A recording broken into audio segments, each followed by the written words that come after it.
Hello, my dear friends. I welcome you in my 10 days 10 sequences challenge. सिर्फ कुछ minutes की रोज practice से आपकी इंग्लिश फ्लुएंसी अनस्टॉपेबल हो सकती है. Repeating these sequences every single day can completely transform your English speaking journey.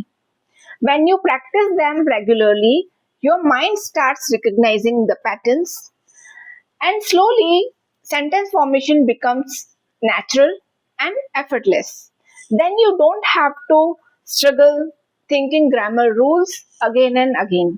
Your brain begins respond automatically. Practice करते वक्त आपको एक बात ध्यान में रखनी है कि फ्लुएंसी एक दिन में नहीं आती है. वह रोज प्रैक्टिस करते करते रोज छोटे छोटे एफर्ट्स लेने से ही आती है. और जितना आप इनका रोज प्रैक्टिस करते हो उतना ही आपका कॉन्फिडेंस ग्रो होता है. और फिर आपको सेंटेंसेस बनाने के लिए वर्ड्स को ढूंढने की जरूरत नहीं पड़ती है. वो अपने आप ही आपके माइंड में आते जाते हैं और आपका हेजिटेशन भी खत्म हो जाता है. These sequences build your confidence, remove hesitation and make you comfortable with speaking in real life situations. Consistency is the real magic. When you stay committed, achieving your fluency and English speaking goals is not just possible, it is guaranteed. So let's learn super magical sequence number 10. मैं cricket खेल रही होंगी. I will be playing cricket. क्या तुम cricket खेल रही होगी? Will you be playing cricket? हाँ, मैं क्रिकेट खेल रही होंगी. Yes, I will be playing cricket.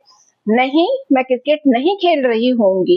No, I will not be playing cricket. तुम क्रिकेट क्यों खेल रही होगी?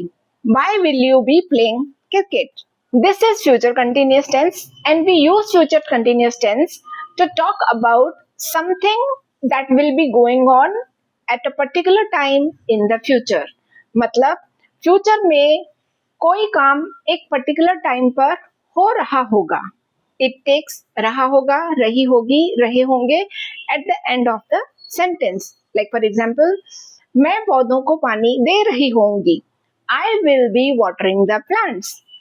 मैं फ्रूट्स खा रही होंगी. I will be eating fruits. मैं टाइम बचा रही होंगी.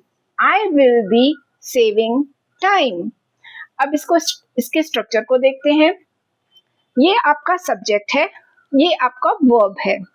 और इस सुपर मैजिकल सीक्वेंस नंबर 10 में आपको सब्जेक्ट और वर्ब के बीच में विल बी रखकर और वर्ब में आईएनजी जोड़कर सेंटेंसेस बनाने हैं. जैसे कि आप सुपर मैजिकल सीक्वेंस नंबर 3 और 4 में इसके बीच के स्पेस में इज, एम, आर या वॉज और वर रखकर वर्ब के साथ आईएनजी जोड़कर सेंटेंसेस बना रहे थे. ठीक उसी प्रकार आपको सुपर मैजिकल सीक्वेंस नंबर 10 में सब्जेक्ट और वर्ब के बीच के स्पेस में विल बी रखकर और वर्ब में आईएनजी जोड़कर सेंटेंसेस बनाने हैं, क्योंकि ये फ्यूचर कंटिन्यूअस टेंस है. तो चलिए अभी इसके एग्जाम्पल को देखते हैं. I will be writing a script. We will be discussing the matter. You will be learning English. They will be reaching the station. Monish and Rajni will be completing the project. और अब इन sentences के साथ practice करते हैं. I will be working hard. Will you be working hard? Yes, I will be working hard. No, I will not be working hard. Why will you be working hard? Next sequence, I will be helping him. Will you be helping him? Yes, I will be helping him. No, I will not be helping him. Why will you be helping him? Today, you didn't just complete 10 sequences. You broke the fear of speaking English. याद रखना, English कभी इतनी difficult थी ही नहीं. आपको सिर्फ सही तरीका नहीं मिल रहा था उसको सीखने का. These super magical sequences are not just practice. They are your daily habit, your confidence builder, and your real support.